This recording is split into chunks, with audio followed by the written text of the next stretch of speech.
الرحمن الرحیم۔ قتل مسلموں قرآن کا جمع کرنا۔ حضور اقدس صلی اللہ علیہ وسلم کے وصال کے بعد مسلم کا ضرب پر جس نے حضور کے سامنے ہی نبوت کا دعویٰ کر دیا تھا اثر پڑنے لگا، اور چونکہ عرب میں ارترار ادبی زور شور سے شروع ہو گیا تھا، اس سے اس کو اور بھی تقویت پہنچی۔ حضرت ابوبکر صدیق نے اس سے لڑائی کی۔ حق تعالیٰ شان نے اسلام کو قوت عطا فرمائی اور مسلم قتل ہوئے، لیکن اس لڑائی میں صحابہ کرام رضوان اللہ علیہم اجمعین کی بھی ایک بڑی جماعت شہید ہو گئی۔ بالخصوص قرآن پاک کے حافظوں میں ایک بڑی جماعت شہید ہوئی۔ حضرت عمر امیر المومنین حضرت ابوبکر صدیق کی خدمت میں حاضر ہوئے اور عرض کیا کہ اس لڑائی میں قاری بہت شہید ہو گئے، اگر اسی طرح ایک دو لڑائی میں اور شہید ہو گئے تو قرآن پاک کا بہت سا حصہ ضائع ہو جانے کا اندیشہ ہے، اس لیے اس کو ایک جگہ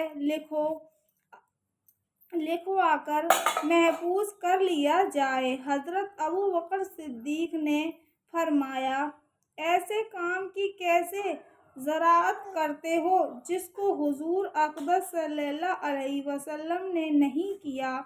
حضرت عمر اس پر اصرار فرماتے رہے اور حضور کا اظہار کرتے رہے۔ بالآخر حضرت ابوبکر صدیق کی رائے بھی موافق ہو گئی تو حضرت زید بن ثابت کو، جن کا قصہ باب 11 قصہ 18 پر آ رہا ہے، بلایا۔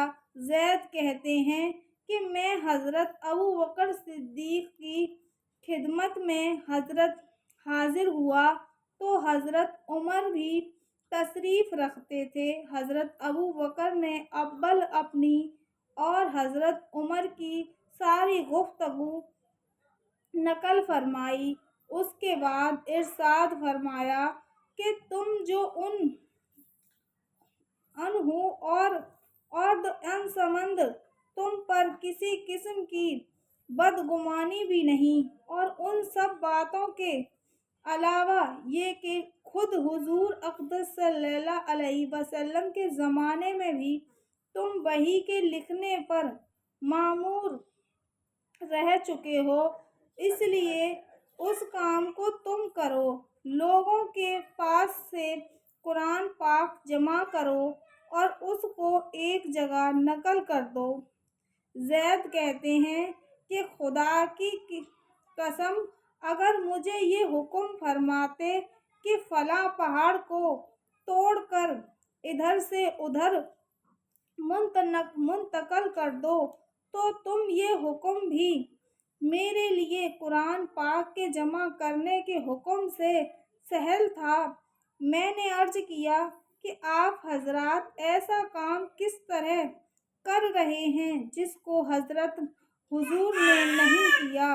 وہ حضرات مجھے سمجھاتے رہے کہ ایک حدیث میں آیا ہے کہ حضرت ابوبکر صدیق نے زید سے کہا کہ اگر تم عمر کی موافقت کرو تو میں اس کا حکم دوں، اور نہیں تو پھر میں بھی ارادہ نہ کروں۔ زید بن ثابت کہتے ہیں کہ طویل گفتگو کے بعد حق تعالیٰ شان نے میرا بھی اسی جانب سرد فرما دیا کہ قرآن پاک کو یک جمع کیا جائے۔ چنانچہ میں نے تعمیل ارشاد میں لوگوں کے پاس جو قرآن شریف متفرق طور پر لکھا ہوا تھا اور جو ان حضرات صحابہ کرام کے سنے ہیں میں بھی محفوظ تھا، سب کو تلاش کر کے جمع کیا۔ ایک اس قصے میں اول تو ان حضرات کے اتباع کا اہتمام معلوم ہوتا ہے کہ یہاں کے پہاڑ کا منتقل کرنا ان کے لیے اس سے سہل تھا کہ کوئی ایسا کام کیا جائے جس کو حضور نے نہیں کیا۔ اس کے بعد کلام پاک کا جمع کرنا جو دین کی اصل ہے، اللہ نے ان حضرات کے اعمال نامے میں رکھا تھا۔ پھر حضرت زید نے اتنا اہتمام اس کے جمع فرمانے میں کیا کہ کوئی آیت بغیر لکھے ہوئی نہیں لیتے تھے جو حضور اقدس صلی اللہ علیہ وسلم نے کے زمانے کی لکھی ہوئی تھی، انہی سے جمع کرتے تھے اور حفظ کی سنویں سے اس کا مقابلہ کرتے تھے۔ اور چونکہ تمام قرآن شریف متفرق جگہوں میں لکھا ہوا تھا، اس لیے اس کی تلاش میں گھومتے ضرور کرنا پڑی، مگر سب مل گیا۔